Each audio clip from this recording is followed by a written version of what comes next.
सूक्ष्म समृद्धि विज्ञान के शुद्धि दर्शक जनों को सुशील कुमार शर्मा का हार्दिक अभिनंदन है।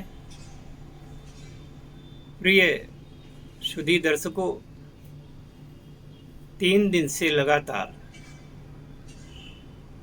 हिंसक प्रदर्शन हो रहे हैं। बिहार में तो अभी ट्रेन जला दी गई।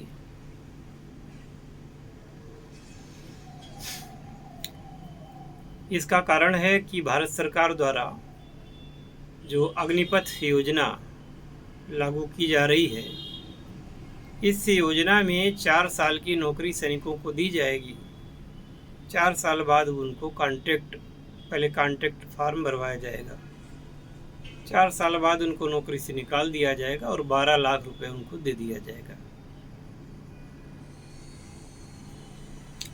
निश्चय ही ये एक आत्मघाती कदम है और ये बिल्कुल ही गलत है। जैसा कि सभी लोग जानते हैं कि लोगों में सरकारी नौकरी करने का जुनून सवार रहता है, सरकारी नौकरी करने का क्रेज होता है,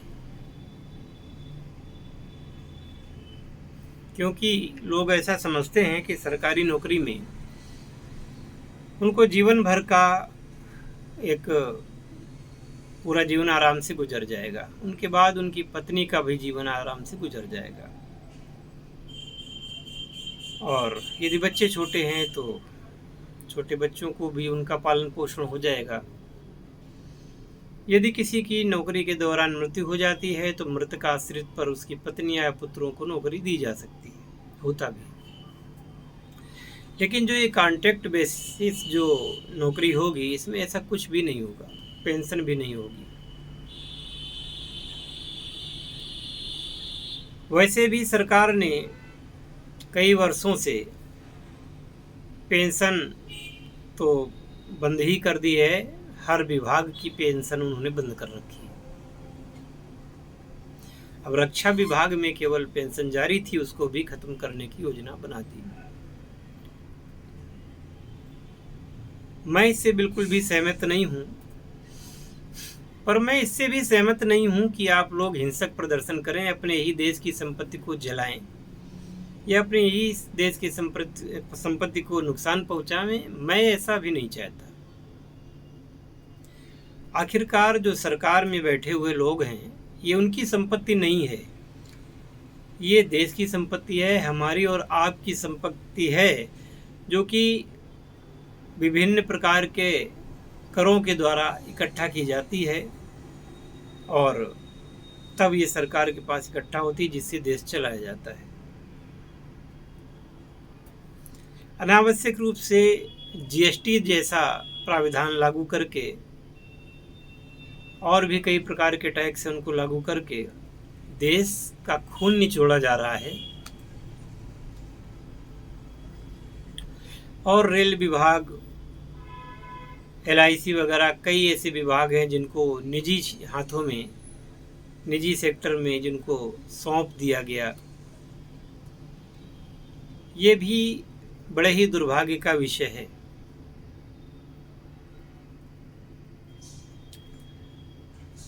लेकिन फिर भी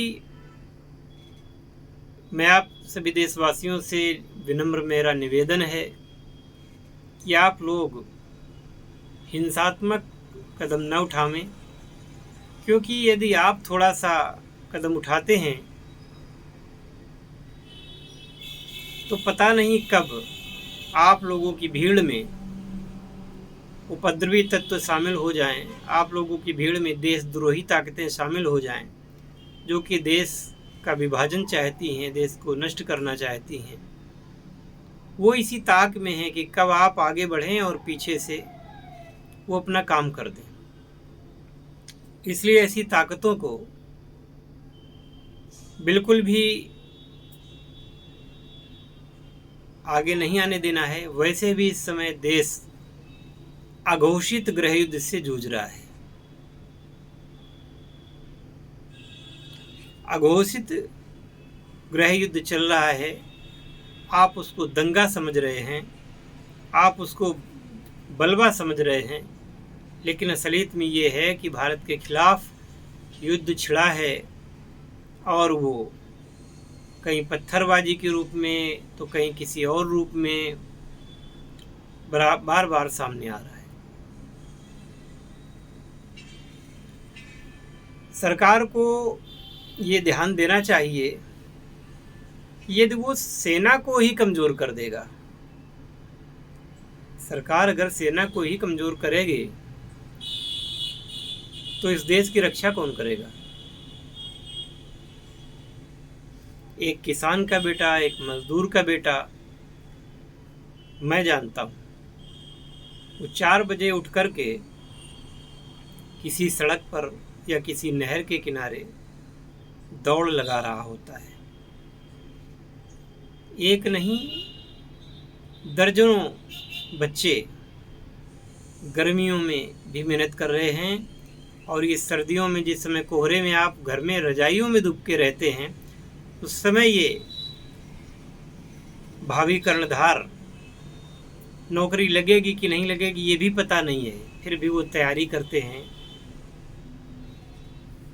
व्यायाम करते हैं, दौड़ते हैं। और आपको इस बात की जानकारी होनी चाहिए कि ये उस समय केवल एक अंडरवियर पहन करके, जिस समय -डिग्री पर टेम्परेचर होता है, उस समय भी ये एक अंडरवियर पहन करके बनियान भी उतार देते हैं और शाम सुबह दौड़ लगा करके और सपने संजोते हैं कि हम भारतीय सेना में जाएंगे और भारत माता का शीश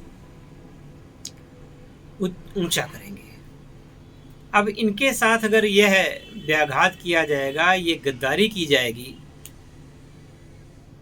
तो देश का जो सुरक्षा तंत्र है ये कमज़ोर हो जाएगा। आखिरकार जो सैनिक अपने माता पिता को, भाई बहन को, पत्नी पुत्रों को छोड़ करके देश की सीमा पर लगा हुआ, मुस्तैदी से डटा हुआ है, उसको ये भी नहीं पता कि कब सीमा पार से गोली चलेगी और कब उसकी प्राण लीला खत्म हो जाएगी, कोई नहीं जानता। पर फिर भी वो वहाँ पर लगा हुआ है। आप उनको ब्लड प्रूफ है वो तो मुहैया नहीं करवा पा रहे। Bullet proof jacket, bullet proof helmet वो आप नहीं उनको दे पा रहे हैं। बस उनकी रोजी रोटी छीनने का प्रबंध आपने कर लिया है। अब जो बच्चा 4 साल के लिए अनुबंधित होगा, वह यदि किसी युद्ध में मारा जाता है तो आगे तो उसका पूरा परिवार अंधकार में हो गया। आप तो वहां पे सत्ता की कुर्सी पर बैठ करके मलाई छान रहे होंगे, वो बेचारा क्या करेगा? अभी कई वर्ष पहले की बात है, माननीय उच्च न्यायालय इलाहाबाद ने एक ऑर्डर दिया था कि उत्तर प्रदेश के अंदर जितने भी सरकारी लोग हैं, चाहे वो सांसद हों, विधायक हों, मंत्री हों, पुलिस वाले हों, अध्यापक हों या और भी कोई जो सरकारी नौकरी या ऐसे पदों पर हैं, इन सब के बच्चे सरकारी प्राइमरी स्कूलों में और जूनियर हाई स्कूलों में पढ़ेंगे। जिस माननीय न्यायालय का इस आदेश का अनुपालन होना चाहिए था, आज तक नहीं हो पाया। हाई कोर्ट के खिलाफ तत्कालीन सरकार सुप्रीम कोर्ट में चली गई और इन प्राइमरी और जूनियर हाई स्कूलों में आज केवल गरीबों के बच्चे पढ़ते हैं। और इन लोगों के एक टुच्चा सा नेता भी होगा, टुच्चा सा भी कोई कर्मचारी होगा, वो भी अपने बच्चों को हायर एजुकेशन प्राइवेट कॉलेजों में, स्कूलों में दिलाता है। टुच्चे से एक नेता के भी बच्चे विदेशों में पढ़ते हैं।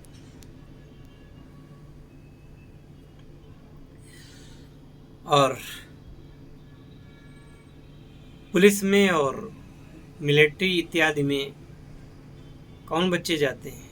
वही जो बच्चे प्राइमरी और जूनियर हाई स्कूल में पढ़ करके जवान होते हैं, बड़े होते हैं, जिनको उच्च शिक्षा नहीं मिलती, जो डॉक्टर, इंजीनियर, जज, कलेक्टर नहीं बन सकते, वो हाई स्कूल इंटर पास करने के बाद में गोलियां खाने के लिए तैयार रहते हैं और देश की सुरक्षा में अपनी अहम भूमिका निभाते हैं।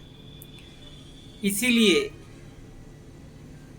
लाल बहादुर शास्त्री जी ने कहा था, जय जवान जय किसान।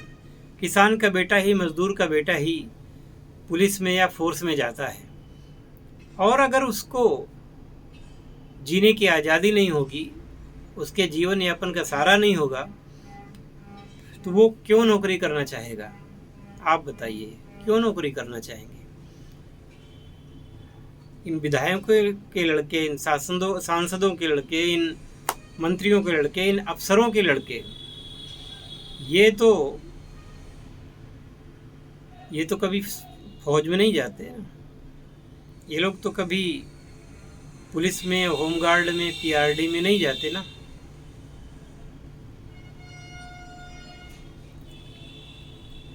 और भी नौकरी में जो लोग हैं, उनकी जो पेंशन ख़त्म कर दी गई है, ये भी गलत है बिल्कुल। जो व्यक्ति सरकारी नौकरी में जा रहा है, पेंशन अगर उसको मिलती है, तो मैं मानता हूं कि भ्रष्टाचार भी अपनी न्यूनतम सीमा में रहेगा। भ्रष्टाचार होगा नहीं। और इसी प्रकार से यदि हनन होगा उनके अधिकारों को, और आप मंचों पर चढ़ करके भ्रष्टाचार खत्म करने की बात करते रहेंगे, तो ये संभव नहीं है। क्योंकि भ्रष्टाचार में तो आप आकंठ डूबे हुए हैं, ऊपर से नीचे तक। आखिरकार जो व्यक्ति अपने जीवन के अमूल्य वर्ष दे रहा है, और सैनिक तो प्राणोत्सर्ग तक भी कर देता है, सैनिक तो जान हथेली पर रख करके लड़ता है, उसकी पेंशन खत्म करेंगे आप? और आप क्या करते हैं? और आपको पेंशन भी चाहिए, भारी भरकम आपको तनख्वाह भी चाहिए, सालाना बजट चाहिए, और कुछ मेरी नज़रों से छिपा हुआ नहीं है कि उस सालाना बजट में कितने % आप खा जाते हैं। और इसमें पक्ष और विपक्ष कुछ नहीं होता। जितने दोषी विपक्ष वाले होते हैं, उतने ही दोषी सत्ता पक्ष के लोग होते हैं। कोई किसी की नहीं कहता। तो क्या गरीबों के बच्चे सेना और पुलिस में जाकर के केवल गोलियां खाने के लिए हैं? ये बात अपनी जगह सही है, और प्यारे देशवासियों, मैं आपसे बात करना चाहता हूं, फिर भी आप हिंसा का रास्ता मत अपनाएं। आप संवैधानिक तरीके से सरकार को ये बताने का, जताने का प्रयत्न करें, और यदि सरकार नहीं सुनती है तो 5 साल में आपके पास मौका आता है। जब इन तानाशाहों को उचित सबक सिखाने का मौका आपके पास होता है। और मैं क्या कहूँ, इसके अलावा मैं और क्या कह सकता हूँ? इतना जरूर है कि अपने ही देश की संपत्ति को हानि न पहुँचावें, और समाज में रह रहे उन अराजक तत्वों को मौका न दें, जिससे कि वो, आप तो आंदोलन कर रहे हैं और वो देश की संपत्ति को हानि पहुंचा रहे हैं। नाम आपका हो रहा है, काम दूसरे कर रहे हैं। कृपया इसे रोकिए। जय हिंद।